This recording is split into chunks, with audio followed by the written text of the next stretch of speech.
안녕하세요. 인제대학교 디지털 항공화 헬스케어학과의 겸임교수라고 있는 박주영입니다.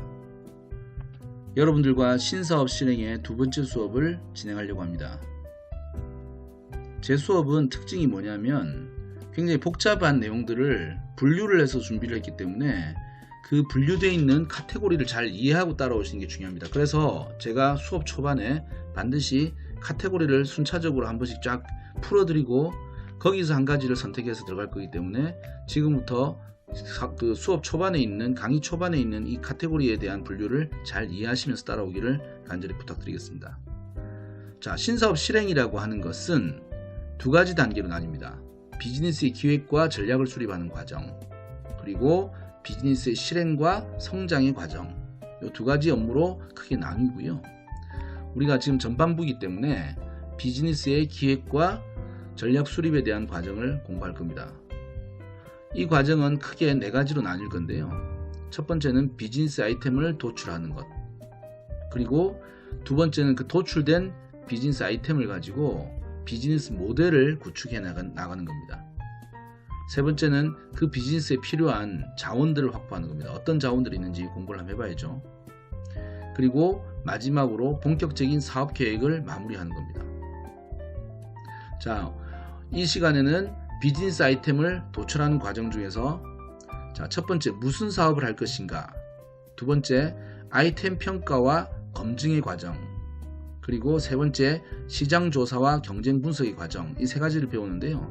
오늘은 이 시간엔 두 번째인 아이템 평가와 검증에 대한 수업을 할 겁니다. 이 아이템을 평가하고 검증하는 것은 총 세 가지의 챕터로 나뉘는 얘기들을 갖고 왔습니다. 첫 번째 챕터는 사업이 되는 아이템이 맞는가 하는 것을 검증하는 겁니다.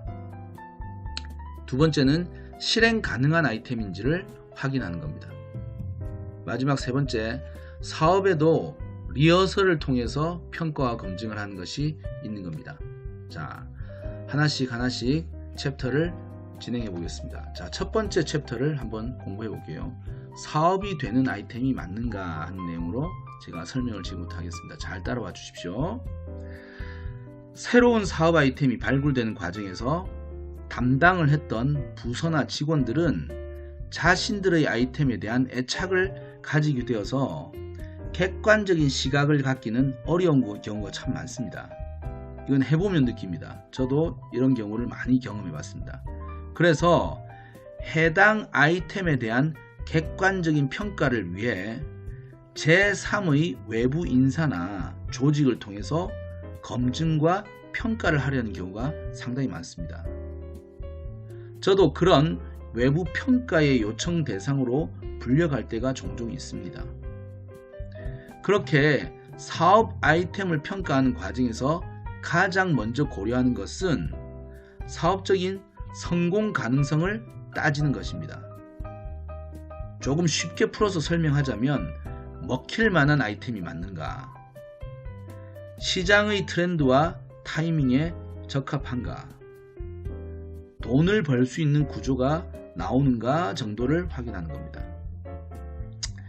이 세 가지 항목을 하나씩 구현을 하자면 먹힐 수 있다는 말은 소비자들의 관심과 시선을 모을 수 있겠냐라는 의미입니다.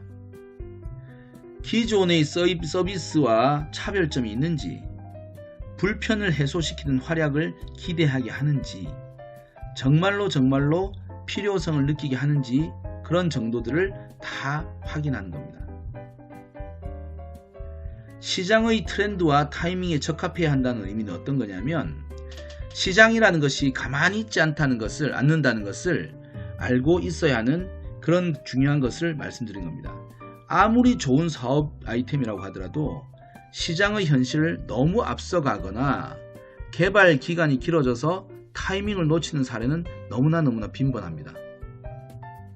1980년대 이전에 생수 사업을 준비했었던 불운한 사업가나 새로운 플랫폼 서비스를 개발해서 출시를 준비하는 동안에 경쟁업체의 시장의 선점 찬스를 완전히 뺏겨버린 안타까운 스타트업들의 이야기를 통해서 우리가 판단해야 하는 팩트가 우리 조직 내부의 것에만 한정되지 않는다는 점을 이해해야 할 것입니다. 마지막으로 돈 벌 수 있는 구조에 대한 고민은 가장 현실적이고 중요한 요소인 겁니다. 그런데 사업의 현장에서 이 부분에 대해 소홀한 경우를 의외로 많이 만납니다. 신사업 아이템에 대한 수익 구조는 결국 매출과 손익의 구조에 대한 계획을 수립하는 것인데, 미래에 일어날 상황에 대한 예측을 해야 하는 부담일 수도 있는 반면에 아직 검증할 수 없는 상황에 대한 자유로움이 공존하는 그런 항목입니다. 투자 심사의 현장에서나 기업 내의 사업 추진 여부를 결정하는 단계에서 가장 중요하게 봐야 하는 부분이 매출과 손익에 대한 사전 검증임에도 불구하고 이 부분이 대부분 과장되거나 현실적 검증이 한계가 있기 때문에 깊이 있게 검토되지 못하는 경우도 꽤나 있습니다. 그러나 성공하는 사업의 가장 중요한 부분은 결국 숫자로 준비하고 숫자로 평가된다는 점을 반드시 이해하시기를 바랍니다. 제가 개인적으로 가끔씩 뵙는 모 투자사의 대표님께서 저에게 직접 해주신 얘기가 기억납니다. 뛰어난 엔지니어들만 모여서 엄청난 투자를 받았던 회사의 그런 사업 회사가 있었대요. 어디라고 말할 수는 없지만 어떤 대기업 출신의 그 회사가 그 뛰어난 개발자들만 모여서, 엔지니어들만 모여서 투자를 받은 회사가 사업이 점점 망해가고 있을 때 대기업 출신의 재무랑 회계를 담당했던, 쉽게 말하면 숫자만 바라보던 숫자 전문가였던 분이 그 회사의 대표로 가셨어요. 그래서 가셔서 처음에 직원이 100명도 안 되고 한 70여 명 계셨던 그 회사를 현재는 2,000명이 넘는 직원을 거느린 엄청난 회사로, 매출이 조 단위로 이루어진 회사로 성장을 시켰다는 어느 중견기업의 스토리에서 관리와 숫자의 중요성을 제가 또 한번 배우게 됐습니다. 두 번째 챕터 얘기할까요? 실행 가능한 아이템인가? 정말 괜찮은 사업 아이템을 발굴하고 사업성 평가에서 긍정적인 판단이 내려진 상황에서도 검증이 필요한 영역이 또 있습니다. 정말 이 사업이 현실화될 수 있을까 하는 부분입니다. 예를 들어서 사업 아이템이 개발의 과정을 필요로 하는 신제품 혹은 새로운 프로그램의 결과물일 경우 완성하기까지 과정에서 실현 불가능할지도 모르는 특별한 엄청난 기술이 요구될 수도 있고, 그 기술을 위해서는 또 특별한 인력까지 수급을 해야 되는 과정의 경우가 있을 수 있습니다. 이 부분의 변수가 높은 난이도를 가지고 있다면 그것에 대한 리스크를 감수할 수 있을지 검토를 반드시 해야 될 필요가 생깁니다. 사업의 가장 중요한 소재인 상품이 상상력의 영역에서 우리가 이런 기술을 구현만 해낼 수 있다면 이런 것이 나올 거다라는 예상으로만 할 때는 현실의 세계에서 그것이 실현이 안 될 가능성이 분명히 생깁니다. 그렇게 해서 상품이 아예 완성이 안 된다라면 결국에는 우리는 어떤 생각을 하는 것과 비슷한 거냐면, 로봇 태권브이로 지구를 지키겠다는 계획을 누군가가 쉽게 쓸 수도 있잖아요. 계획으로는 그것과 별반 다르지 않은 거예요. 우리가 사업을 하는 것이지 우리가 상상력을 펼치는 것이 아니란 얘기입니다. 이렇게 공상으로 끝날 수 있는 비즈니스가 되어서는 안 됩니다. 멋지게 완성할 수도 있는 아이템이지만 개발의 가능성은 또 생긴 거예요. 어떤 경우에. 그렇게 되지만 또 고민해야 되는 건 어떤 것이 있냐면, 현행의 법률과 규제에 허용되지 않는 경우도 또 있을 수 있습니다. 새로운 시대의 기술들이 빠르게 업그레이드 되면서 금융이나 의료 같은 법적인 규제가 많은 분야에서도 고객에게 편리함을 제공하는 새로운 서비스가 많이 출시되고 있습니다. 대표적으로 토스 같은 훌륭한 서비스도 초기에 시장의 고객들은 환영했지만 금융 규제에 막혀가지고 강제 셧다운을 당한 일도 있었습니다. 또 코로나를 겪으면서 의료시장에서 원격 진료에 대한 필요성을 아예 증명까지 했지만 실제로 사람들이 썼어요. 저는 개인적으로 헬스케어 비즈니스를 수년간 했었습니다. 같이. 근데 이에 대한 규제 허용도 앞으로도 어떻게 될지 모르는 상황이 계속 지속되고 있습니다. 이렇게 객관적인 필요성이 검증되고 사업적인 성과도 충분히 긍정적인 예측이 되지만 법적인 규제에 대한 변수를 안고 가는 그런 사업 아이템의 경우에는 반드시 이에 대한 추이를 정확하게 예측해야 되고, 예측하지 못한다면 아주 억울하고 아쉬운 상황을 스스로가 겪을 수 있다는 점을 반드시 명심해야 됩니다. 법률적인 규제조차도 문제 없었던 사업이 또 다른 이슈가 생길 수가 있습니다. 어떤 것이냐? 정치 사회적인 이슈로 인해 망가지는 경우도 발생하는 경우가 있습니다.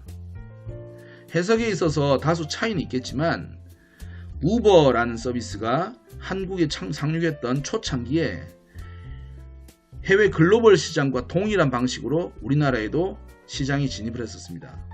근데 어느 날 택시 기사님이 분신을 시도해가지고 사건이 크게 일어났어요. 그때 전국적인 택시 기사님들의 반대운동이 더 세게 일어났습니다. 결국은 우버를 비롯한 우리나라에는 승차 공유 방식의 서비스는 아예 국내에서 불법적인 사업 형태로 평가가 되어버렸습니다. 이후에도 또 타다라는 그런 서비스가 나오기도 했죠. 법적인 부분을 해결한. 근데 법적인 해석으로는 합법임에도 불구하고 또 한 번의 분신 사건과 또 정치적인 이슈까지 다 겹치면서 이 비사업적인 영역의 요소들에 의해서 이들의 사업도 물거품이 되고 말았습니다. 사업의 금전적인 성공만을 목표로 한다면 사행성 사업부터 성공할 만한 사업으로 다양한 것이 너무 많습니다만, 타겟하고 있는 마켓에 그 마켓이 속한 사회적인 정서나 여러가지 정성적인 부분에 이 이빨을 맞추지 않고 제대로 대응하지 않는다면, 준비하지 않는다면 생각지도 못한 복병을 만날 수도 있다는 점을 반드시 여러분들은 명심하셔야 됩니다. 자, 세 번째 마지막 챕터를 설명드릴게요. 사업도 리허설이라는 걸 합니다. 어떤 걸 하는 건지 한번 볼까요? 공연이나 방송 제작을 경험해 본 분이라면 많이 아실 수 있는데, 실제 공연이나 방송을 시작하기 전에 여러 번의 리허설이라는 걸 합니다. 대략 설명하자면 기본적인 구성만 맞춰보는 드라이 리허설부터 시작해서 완전히 모든 것을 실전과 동일하게 예행 연습을 하는 파이널 리허설까지 다양한 단계별, 목적별 리허설이 있습니다. 이런 리허설을 진행하는 이유를 잘 한번 생각해보면, 일단 공연이나 방송이 딱 시작되고 나면 관객들의 앞에서 멈추거나 틀렸다고 다시 할 수 없는 상황이 바로 일어나기 때문에 최선을 다해서 실제 상황과 유사한 환경을 만들어서 그걸 직접 경험해보고 문제점을 찾아내기 위함입니다. 새로운 사업이 준비되어 시장에 출시를 하게 되면 공연에서 막이 오르는 것과 똑같은 겁니다. 출시된 제품이나 서비스는 여간해서는 되돌릴 수가 없고 소비자들이 지켜보는 환경에 완전히 노출되어 버리는 겁니다. 그래서 신사업 아이템도 공연의 리허설처럼 시장 테스트를 반드시 할 필요를 가집니다. 가장 전문적인 시장 테스트 방식이 정착된 분야 중에 하나가 온라인 게임이 분야가 있습니다. 온라인 게임은 CBT 또는 CBT는 무슨 말이냐면 클로즈드 베타 테스트, 이 폐쇄형이라는 소리죠.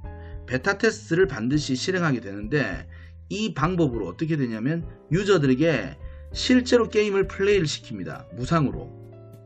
근데 재밌는 것이 뭐냐면 테스트 기간이 지나고 나면 그 테스트 기간 동안에 플레이한 모든 데이터는 다시 다 삭제하고 초기화해도 되는 겁니다. 유저들이 예를 들어 테스트가 일주일 일어난다, 일주일 동안 진행된다 해도 유저들이 자신들이 일주일 동안 하고 난 거를 다 삭제해버려도 불만을 아무도 안 하는 거죠. 초기에는 제가 시작했던 게임 사업을 처음 시작했던 초기에는 이 부분에 대한 것도 불만들이 있었어요. 근데 꽤 장시간 동안 20여 년 동안 학습이 되면서 이건 당연하게 되었습니다. 무슨 말이냐? 리허설로 이해해 준다는 거죠. 자, 사실상 실제 서비스의 축소판이라고 볼 수 있는 이 방식이 100% 실전과 동일할 수는 없습니다. 왜냐? 유료화도 안 되고 자기가 돈을 내서 하는 게 아니기 때문에 똑같다고는 할 수는 없지만 상당히 의미 있는 사전 데이터와 서비스의 장단점을 직접 확인할 수 있는 수단으로 사용됩니다. 게임 외에 다양한 산업 분야에서도 여러 가지 시장 테스트를 시행하고 있기도 합니다. 이를 위해서 사용하는 방법 중에 프로토타입을 활용하는 방법이 자주 사용되는데 일종의 시제품을 타겟 시장에 공개해서 문제점을 분석하고 대안을 찾는 것입니다. 이때 시제품의 수준을 너무 완성도 있게 준비하는 것이 현실적인 부담이 될 경우에 전략적으로 간단한 수준에서 시작해서 고객의 피드백을 통해 단계별로 업그레이드 되는 효과를 극대화하는 방법들도 사용하고 있습니다. 이런 방법 중에 대표적인 것이 뭐냐면 애자일 방식이라고 하는데 이런 식의 애자일 방식은 스타트업에서 주로 잘 쓰는데 이런 식의 또 스타트업들을 부르는 방식이 린 스타트업이라고도 부릅니다. 설명을 드린 방법 외에도 다양한 시장 테스트 방법은 존재하고 계속해서 새로운 방법이 나오고 있습니다. 그런데 이런 모든 실행 방안을 수행하는 목적은 테스트를 실행하는 목적은 무엇일까요? 그것은 단 하나의 데이터를 얻기 위함입니다. 그것은 바로 무엇이냐? 고객의 피드백 데이터를 얻기 위한 겁니다. 우리의 사업이 시장에 진출하고 나면 듣게 될 고객의 피드백을 긍정적인 것만을 받기 위해서 우리가 가진 모든 문제점을 사전에 해결하기 위해서 그것을 위해 미리 고객의 부정적인 피드백을 받아서 그 원인을 최소화시키려는 노력이 동반되는 겁니다.